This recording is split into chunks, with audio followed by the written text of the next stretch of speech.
आत्मन जी के पावन चरणों में कोटि कोटि वंदन। सद्य मुनिश्री के पावन चरणों में भाभरा वंदन। उपस्थित सभी भाइयों बहनों, 4 परम प्रतीक हैं।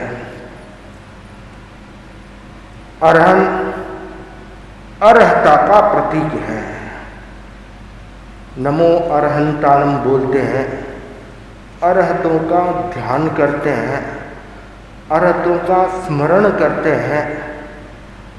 अर्हत के स्मरण से हमारे भीतर में क्या भावना उत्पन्न होनी चाहिए? तो भावना ये होनी चाहिए कि अरहतों ने जैसी अर्हता प्राप्त की है वैसी अर्हता मुझे भी प्राप्त हो, क्योंकि अर्हत परम अर्हता संपन्न होते हैं। सारी योग्यताएं उनके भीतर सन्निहित होती है। तो हमारे भीतर में भी वह केवल्य प्रकट हो, राग द्वेष मुक्ति का भाव प्रकट हो, राग द्वेष से मुक्त बन सके वह भाव प्रकट हो, तो अरहंत का स्मरण करते समय ये भावना उत्पन्न हो कि मेरे भीतर अर्हताओं का विकास हो। नमस्कार महामंत्र में नमो अर्हंताणम का जप किया जाता है, तो उसमें एक अर्हंताणम के जप के पीछे एक उद्देश्य होता है कि मेरे भीतर अर्यंत जैसी अर्हता का विकास हो। अपनी योग्यताओं के विकास के लिए, पावन पवित्रता के विकास के लिए अर्हतों का स्मरण करना चाहिए। दूसरा है सिद्ध। सिद्ध किसके परम प्रतीक है? सिद्ध सिद्धि के परम प्रतीक है। सिद्ध से हमें क्या प्रेरणा मिलती है? सिद्धि प्राप्त करने की प्रेरणा प्राप्त होती है। इंसान कोई भी कार्य करता है तो वह चाहता है कि कार्य उसका सफल हो। तो कार्य सफल हो, ये प्रेरणा आध्यात्मिक दृष्टि से विचार करें कि हमारा कार्य क्या है। आप कहेंगे, कोई कहेगा बिजनेस कार्य है, कोई कहेगा सामायिक करना कार्य है, कोई और 17 प्रकार के कार्य बता देगा, परंतु मूल कार्य क्या है? मूल कार्य है सिद्धि प्राप्त करना। तो वह सिद्धि प्राप्त करने की प्रेरणा हमें किससे प्राप्त होती है? वह सिद्ध से प्राप्त होती है। सिद्ध कोई उपदेश नहीं देते हैं, क्योंकि सिद्ध तो शरीर से मुक्त है, उपदेश का काम ही नहीं है। ये तो अपने आप में परम पवित्र परम मंगल है। हम उनका स्मरण करके, उनके बारे में जान करके हम उनसे प्रेरणा प्राप्त कर सकते हैं। हमें दूसरा प्रेरित कर सकता है प्रत्यक्ष या अप्रत्यक्ष रूप से, परंतु प्रेरित तो स्वयं को ही होना होता है। प्रेरणा स्वयं के भीतर ही जगानी होती है। तो सिद्ध को जब नमो सिद्धाणम का जाप करते हैं, सिद्ध को सामने रखते हैं, सिद्धा सिद्धि मम दिशंतु, मुझे सिद्धि प्राप्त हो, तो परम प्रतीक है सिद्धि के। सिद्ध भगवान सिद्धि के प्रतीक है। तो हर दिन प्रातःकाल जब उठते हैं तब ये स्मरण करें, हे भगवान, सिद्ध भगवान, मुझे सिद्धि प्राप्त हो। आपको सिद्धि प्राप्त हुई है, मुझे भी सिद्धि प्राप्त हो। तो इस प्रकार भावना करनी चाहिए, उनसे प्रेरणा प्राप्त करनी चाहिए। तीसरे जो परम प्रतीक है साधु। साधु किसके प्रतीक है? साधु शांति के प्रतीक है। श्वेत वस्त्र है ना, देखो इतने लोग समाई करके बैठे हैं, कितने लोगों ने चद्दर ओढ़ रखी है? श्वेत वस्त्र नहीं है। शर्ट तो है, टी शर्ट है, परंतु श्वेत वस्त्र धारण नहीं किया है। सामायिक साधु बनने की दिशा में जाने का एक मार्ग है, ठीक है ना। तो सामायिक में हमारा वेश साधुता जैसा वेश होना चाहिए। गणवेश भी हमारी भावनाओं को बढ़ाने में, पहचान में निमित्त बन सकता है। बाह्य चीजें भी निमित्त बन सकती है। तो हमारा भाव ये रहे कि जब हम सामायिक करें तब ये शांति का प्रतीक हमारे पास में रहे। मुंहपत्ती तो आपको दिखती नहीं है, प्राय नहीं दिखती है, सामने वाले को दिखती है, परंतु चद्दर तो अपने को दिखती है। तो चद्दर पहनी हुई होगी तो अपने आसपास श्वेत वातावरण निर्मित होगा, शांति का वातावरण निर्मित होगा। तो साधु जो है शांति के प्रतीक होते हैं। साधु के दर्शन करते हैं तो आप मन में क्या सोचते हैं? महाराज को वंदना करते हैं, कोई भी संतों को, चरित्रात्मा को वंदना करते हैं तो क्या सोचते हैं? ये अमुक महाराज है, ये अमुक महाराज है, ये व्याख्यान अच्छा देते हैं, ये गोष्ठी अच्छी करते हैं, ये मंगल पाठ अच्छा सुनाते हैं, ऐसा सोचते हैं क्या? ऐसा नहीं सोचना है। क्या सोचना है कि साधु को वंदना कर रहा हूँ, चरित्र आत्मा को वंदना कर रहा हूँ, इनसे मुझे शांति की प्रेरणा प्राप्त हो, इनके जीवन में शांति है, इनके तन मन में शांति है, वही शांति मुझे प्राप्त हो, वह परम शांति मुझे प्राप्त हो। शांति के लिए प्रयासरत है, परम निर्वाण, परम शांति मोक्ष है, उस शांति के लिए साधु सतत प्रयत्नशील है। तो मैं भी इनकी तरह प्रयत्नशील बनूं और मुझे भी शांति प्राप्त हो। तो साधु जो है शांति के प्रतीक है, ये भावना करें। रोज सुबह जब उठकर पंच परमेष्टि को वंदना करते हैं, नमो लोहे सर्व साहुनम बोलते हैं, तो उस समय ये भावना हो कि उन जैसी शांति मुझे भी प्राप्त हो, मेरे भीतर में भी शांति अवतरित हो। तो साधु जो है शांति के प्रतीक है, उनसे शांति की प्रेरणा लेनी चाहिए। चौथा जो परम प्रतीक है वह धर्म। धर्म किसका प्रतीक है? धर्म धृति का प्रतीक है। धर्म क्या कहता है? धैर्य धारण करो, भीतर में गंभीरता का विकास करो, छिछलापन छोड़ो, सागर की तरह गंभीर बनने का प्रयास करो। धैर्य का जितना विकास होगा व्यक्ति उतना ही तत्व ग्रहण कर पाएगा, उसका सोचने की क्षमता विकसित होगी, बात को समझने की क्षमता विकसित होगी। उतावड़ा सो बावड़ा, धीरा सो गंभीरा। तो जो उतावड़ा हो तो बावड़ा जैसा कहा जाता है, और जो धीरा होता है, धैर्यवान होता है, वह गंभीर होता है। तो धर्म से हमें ये प्रेरणा मिलती है कि धैर्यवान बने। धर्म से उतावड़ा नहीं बनना है, धर्म से बावड़ा नहीं बनना है, धैर्यवान बनना, धृतिवान बनना है। हमारे भीतर में धी का विकास, धृति का विकास हो, ये धर्म से हमेशा हमें प्रेरणा प्राप्त हो। तो ये चार परम प्रतीक है। अर्थ अर्हता के प्रतीक है, सिद्ध सिद्धि के प्रतीक है, साधु शांति के प्रतीक है, और धर्म धृति के प्रतीक, धृति का प्रतीक है। तो ये जो चार प्रतीक अगर हम इनका स्मरण करें तो ये चीज़ें हमारे जीवन में विकसित हो सकती है। इन्हीं मंगल भावनाओं के साथ ओम आनंद।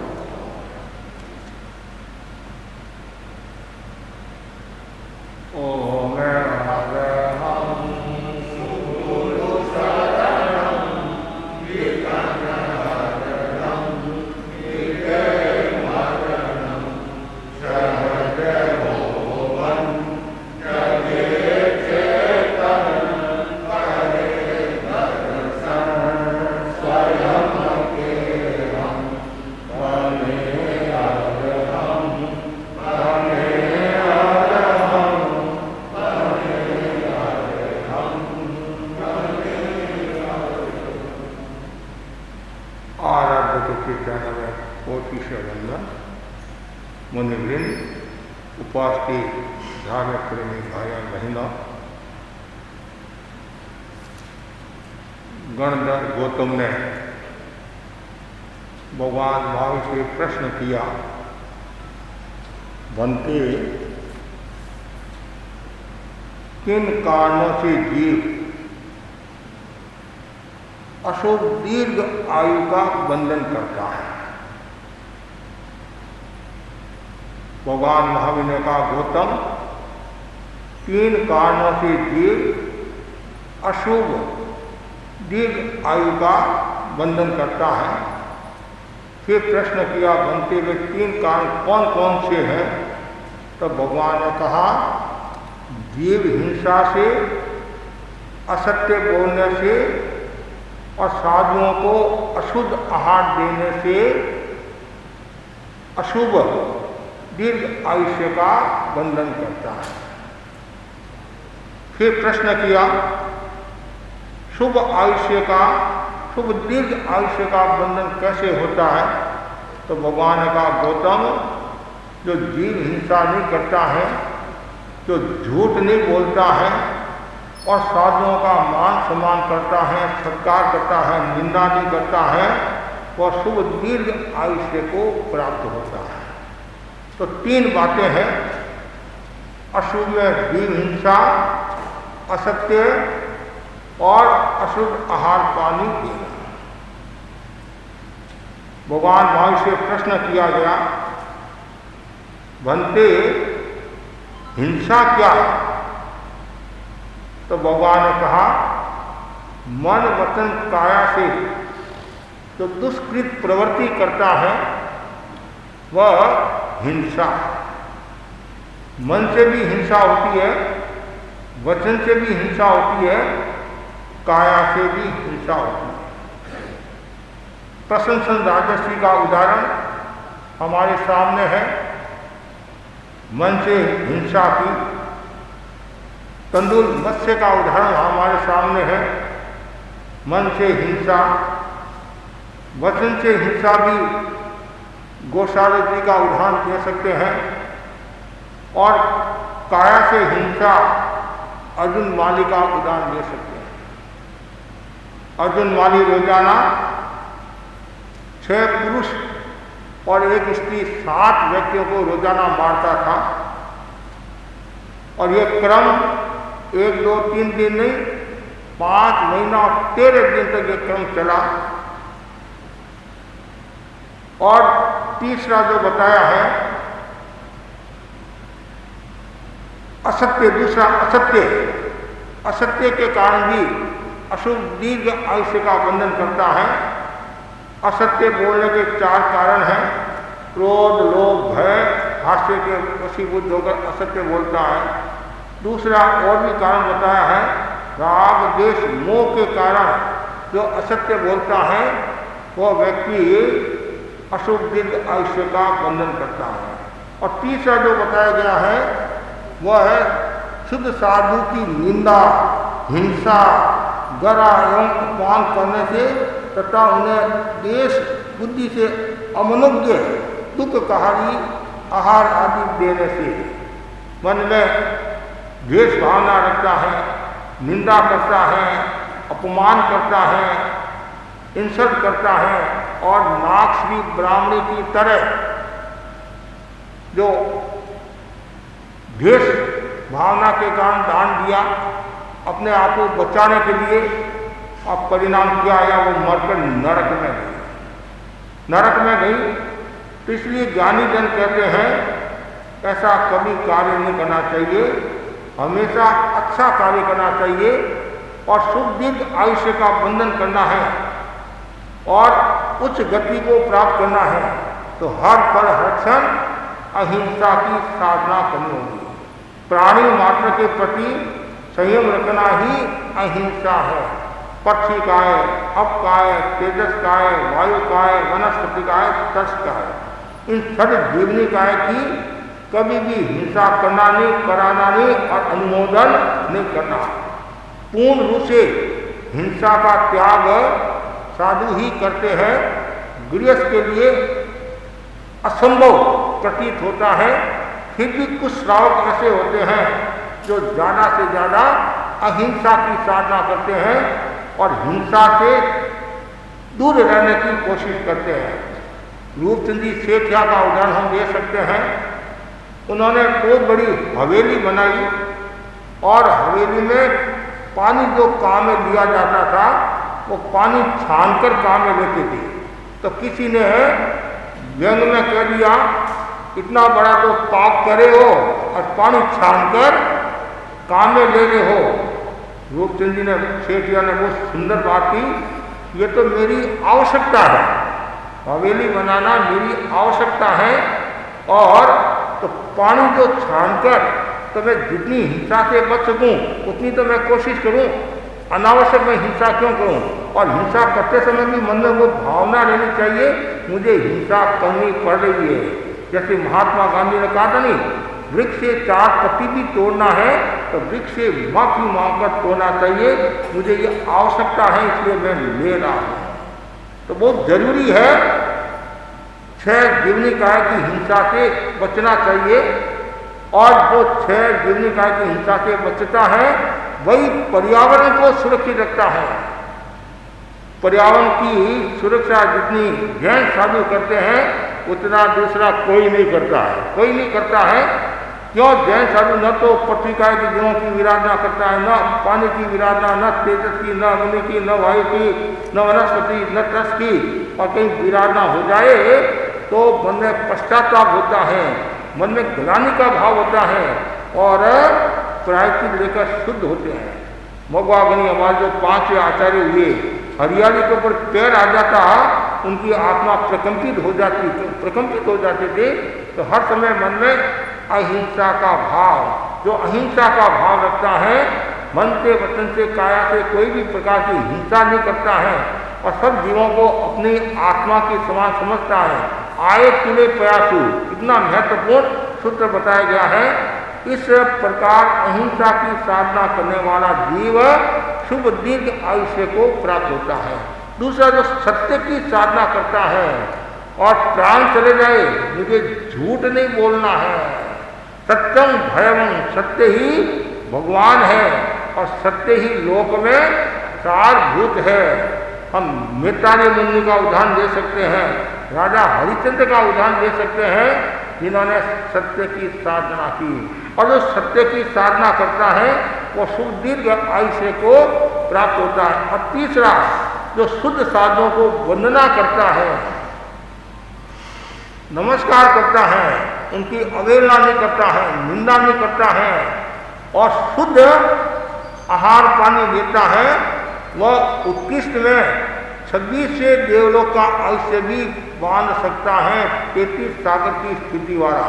और इतना ऐसे ही जो हिंसा करता है, झूठ बोलता है, अशुद्ध आयुष्य, अशुद्ध दान देता है, तो वो 7वीं नारकी तक भी जा सकता है, 7वीं नारकी तक भी जा सकता है।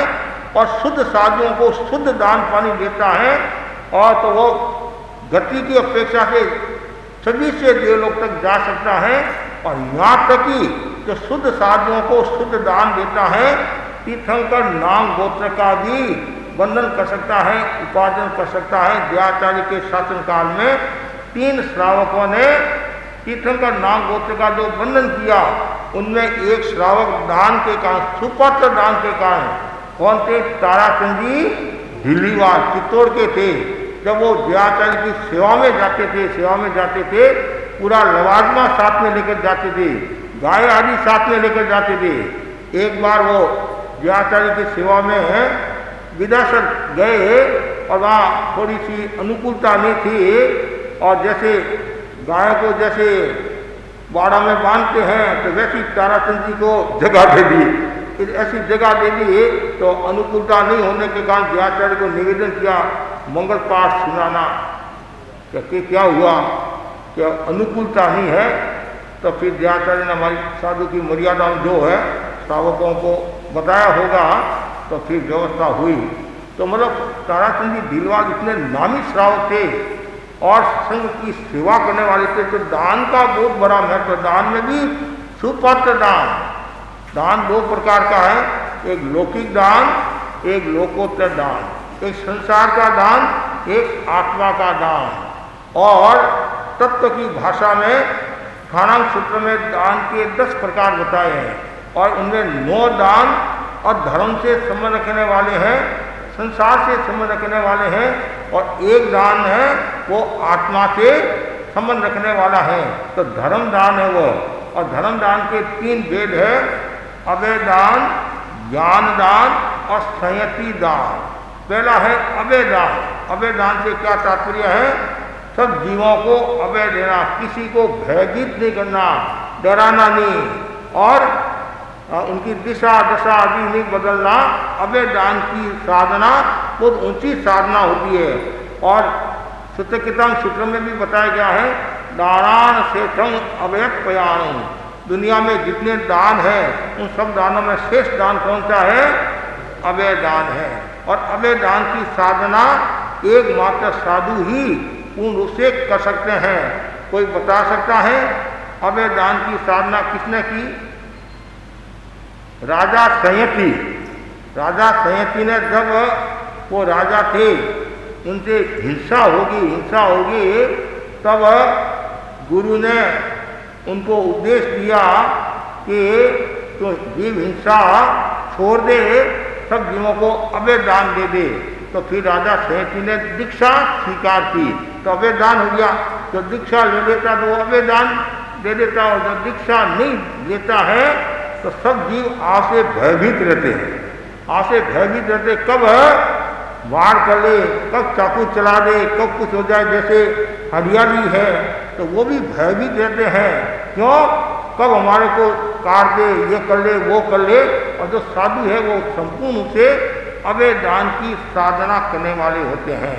दूसरा है ज्ञान दान। अभी जैसे हम प्रवचन करते हैं, मोक्ष के बारे में बताते हैं, आत्मा के बारे में बताते हैं, कर्म के बारे में बताते हैं, पुनर्जन्म के बारे में बताते हैं, और तत्व के बारे में, आत्मा के बारे में बताते हैं, तो वो क्या है?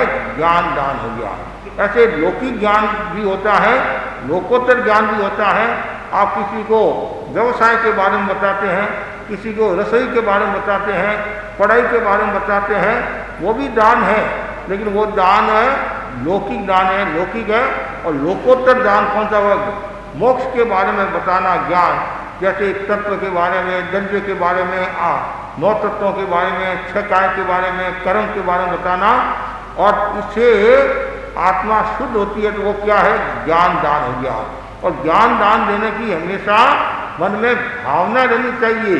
हमारे ज्ञानशाला के जो प्रशिक्षक है वो बच्चों को ज्ञान देते हैं आत्मा के बारे में। हमारे जो उपासक है तो प्रदूषणों में आराधना कराने के लिए जाते हैं, तो वो मोक्ष के बारे में बताते हैं। और भी कुछ ऐसे लोग हैं तो जैन कार्यवाहिनी है जो गुरुवार चलती है, तो कोई हमारे श्रावक कभी लोक के बारे में, कभी द्रव्य के बारे में, कभी किसी के बारे में बताते हैं, तो वो क्या? ज्ञान दान हो गया। तो ज्ञान दान का बहुत बड़ा महत्व। तो तीसरा वो है संयति दान।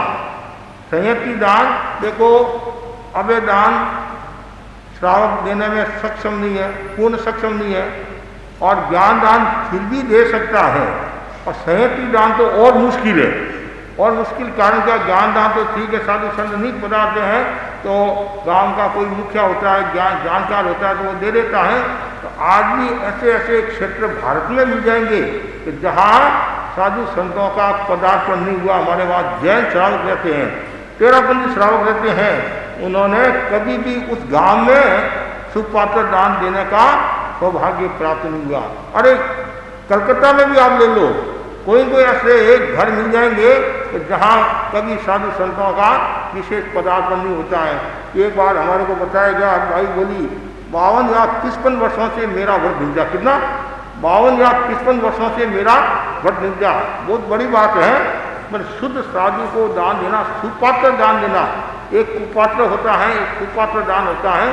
सुपात्र दान संसार को घटाने वाला होता है, और कुपात्र दान संसार को बढ़ाने वाला होता है। इसलिए दान की महिमा, सुपात्र दान, हमेशा मन में भावना भाव कि मैं मुनिराज को मुनि को शुद्ध दान दूँ, और ये भावना भाता है। उसमें भी कर्म निद्रा होती है, और कभी कभी ऐसे क्षण आ जाए तो जीर्ण सेठ की तरह कल्याण हो जाए। बाहर देवलोक में गया जीर्ण सेठ, और कहा जाता है कि यदि थोड़ी देर वो देव जिंदगी नहीं बचती, भावना वैसी बनी रहती है, तो उसको केवल ज्ञान हो जाता। केवल ज्ञान हो जाता तो सारा खेल भावना दान के साथ भी भावना का भी महत्व है। एक तो आप बिना मन दान देते हैं, एक व्यवहार के नाते दान देते हैं, एक मैं दान नहीं दूंगा तो लोग क्या कहेंगे कि तू महाराज के ठिकाने के पास में रहता है और कभी गोष्ठी की भावना नहीं गाता है, उपयोग नहीं रखता है, ये वो सत्य। तो कभी कभी लोग व्यवहार के नाते भी देते नहीं। मूल है शुद्ध साधु है, 5 महावत की आराधना करने वाले हैं और पुण्यानुचारण का भाव रखने वाले हैं। ऐसे शुद्ध साधु को दान दूंगा तो मेरे कितनी कर्म निद्रा होगी। आप क्या बोलते हैं? मेरे हाथ से व्रत निद्रा बोलते हैं। मेरे हाथ से व्रत निद्रा क्यों बोलते आप? कि महाराज हम अव्रती हैं और आप व्रती हो। भगवती सूत्र में जीव को 3 भागों में विभक्त किया गया है, और संयति, संयता संयति और संयति, और धर्मी, धर्माधर्मी और धर्मी, अव्रती, व्रताव्रती और व्रती। तो ये ऐसे बताया गया है। जो अव्रती है, अधर्मी है, असंयमी है, कि पहले से 4थे गुणस्थान तक के जीव होते हैं। और जो व्रताव्रती है, व्रताव्रती वो 5वें गुणस्थान वाले होते हैं, और जो व्रती है वो 6ठे गुणस्थान वाले होते हैं। तो आप क्या बोलते हैं, मेरे हाथ से व्रत नहीं जाओ, क्यों? हमारे संपूर्ण से त्याग नहीं है, हम अव्रती भी है और वो व्रत में जाए। ये भावना कितना सुंदर है। आप अपने परिवार के लोगों को जिमाते हैं, सगे संबंधियों को जिमाते हैं, या आपके साधर्मिक वात्सल्य मतलब साधर्मिक भाई है उनको भी आप भोजन कराते हैं, तो भी वह आत्मा का धर्म नहीं है। क्यों? उनमें और आप में कोई फर्क नहीं है।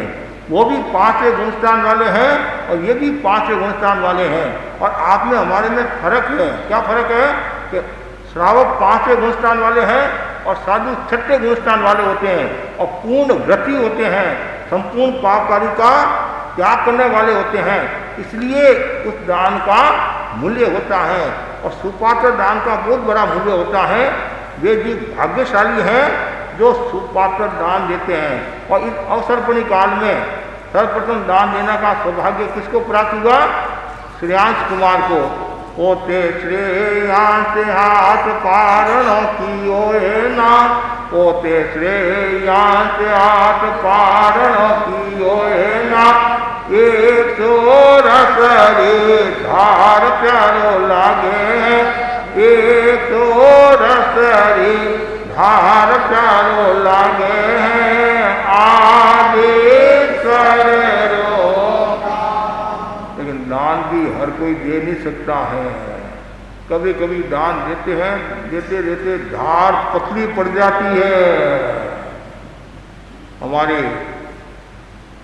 एक उदाहरण आता है चिमनजी स्वामी, गिड्डी चंदी स्वामी आदि का, और आपको पता होगा अभिराशि को नमः, उसमें एक संते राम सुखजी स्वामी जो सूरवाल के थे, स्वाई माधोपुर एरिया सूरवाल, और एक ही घर से 16 दीक्षाएं हुई है, और परिवार में से 22 दीक्षाएं हुई, और सब वो मतलब मुनि तगड़े भी थे।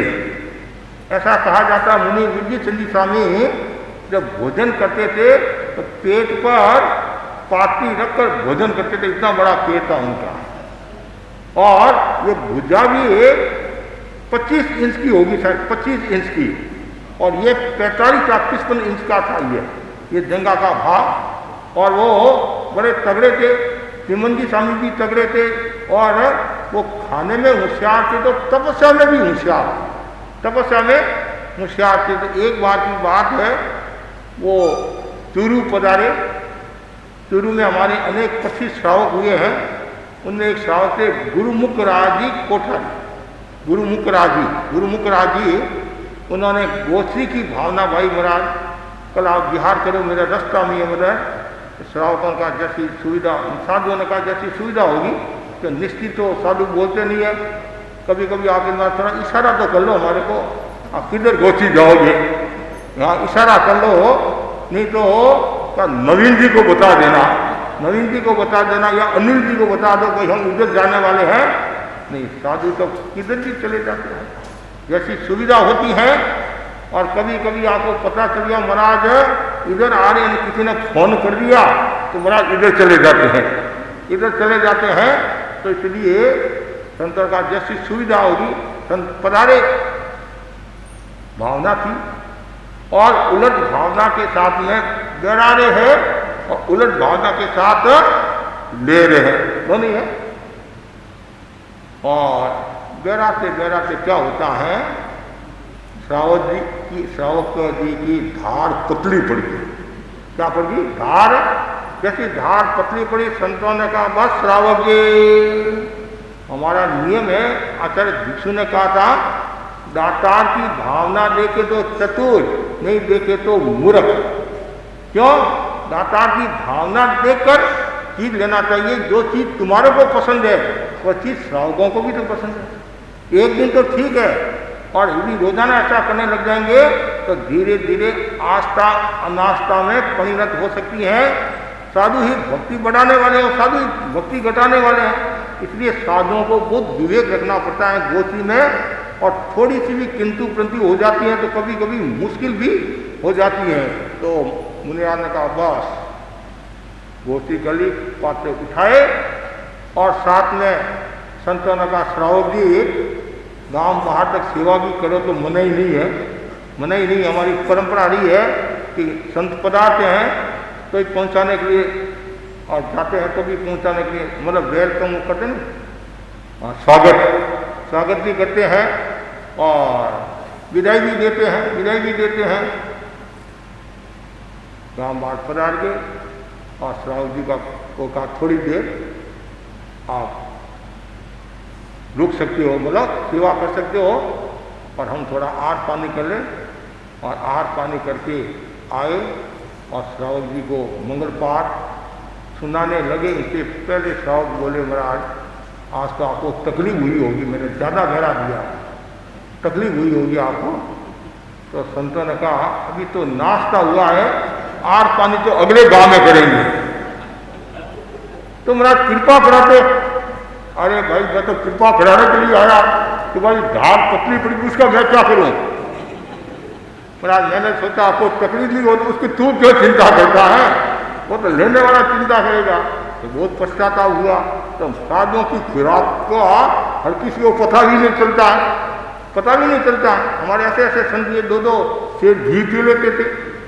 आसाराम जी स्वामी भंडारी थे, वो गृह जीवन में 2-2 डे शेर घी पी लेते थे। और फिर मांस खमन के पालना में क्या खाते थे पता है आपको? दाल का सीरा और बड़ा खाते थे। एक बार मांस खमन की तपस्या का पालना और कालगुनी की सेवा में विदा सर गए। ये गृह जीवन की बात बता रहा हूँ। तो कालगुनी को निवेदन किया आप ही कृपा कराओ। कालगुनी पधारे और जब ये सब ताम झाम देखा, अरे आसाराम ये किसके? मेरे लिए। अरे तुम्हारे तो मांस खमन की तपस्या का पालना, उसमें ये दाल का सीरा बड़ा, ये खाऊंगा तभी तपस्या होगी, नहीं तपस्या ही नहीं होगी। और आज कोई खा ले तो मुश्किल होता है। तो खुराक होती है तो, लेकिन वो वैसे ही खाने में होशियार होते तो तपस्या में भी वैसे होशियार होते हैं और दान देने में भी होशियार होते हैं। तो दान देते समय भावना वही, मैं ज़्यादा से ज़्यादा मुनिराज को दान दूँ। लेकिन उसमें एक बात का ये भी ध्यान रखना, पुराने समय की बातें अलग थी और आज की बात अलग है। पहले तो संतों का पाचन भी मजबूत होता था और एक समय आहार करते थे, सामान्य पुराने समय में एक समय आहार करते थे। अब संतों को बैठाते समय आपको भी विवेक रखना चाहिए, ज़्यादा आग्रह नहीं करना चाहिए।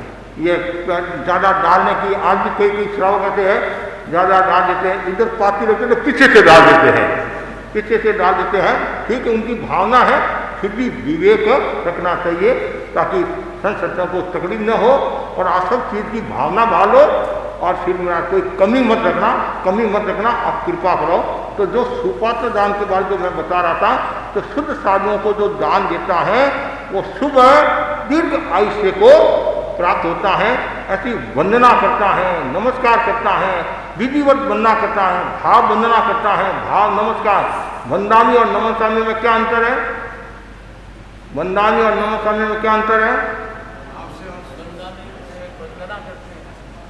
हाँ, वंदना और नमस्कार तो बात तो एक ही है। वंदना करूँ, नमस्कार करूँ, अंतर है। वंदामी नमस्कार का मतलब है अभिवादन स्तुत्यो, जो अभिवादन करता है, जो गुणोत्कीर्तन करता है, वाचिक जो गुणोत्कीर्तन करता है वो तो है वंदामी। और काया से जो नमस्कार करता है वह नमनसामी। ये बहुत महत्वपूर्ण बात है।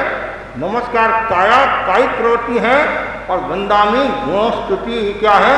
वो वाचिक है। ऐसे सत्कार्य में, सम्मान में, एक सम्मान करना, एक सत्कार को वस्त्र आदि देकर सत्कार करना, ये सामान्य जानकारी भी आपको होनी चाहिए। तो बस मैं आप इतना ही कहना चाहता हूँ। तो वापिस आप याद कर सकते हैं 3 कारणों से दीर्घ शुभ दीर्घ आयु मान्यता है। जीव हिंसा का त्याग करने से, असत्य का त्याग करने से, शुद्ध साधुओं को वंदना नमस्कार करने से, सत्कार सम्मान देने से, उनकी सेवा करने से तथा उन्हें प्रीतिकारी आहार आदि देने से शुभ दीर्घ आयुष्य 21 सागर के 26वें स्वर्ग में वो जा सकता है। इसलिए हमेशा ये भावना भाव, जीव हिंसा से बचो, झूठ से बचो, और अशुद्ध आग पानी देने से बचना चाहिए। इसी आशाचार ओम अरहं सुने मंगल पाठ। और रविवार के दिन आमिल का कार्यक्रम है, तो ज़्यादा से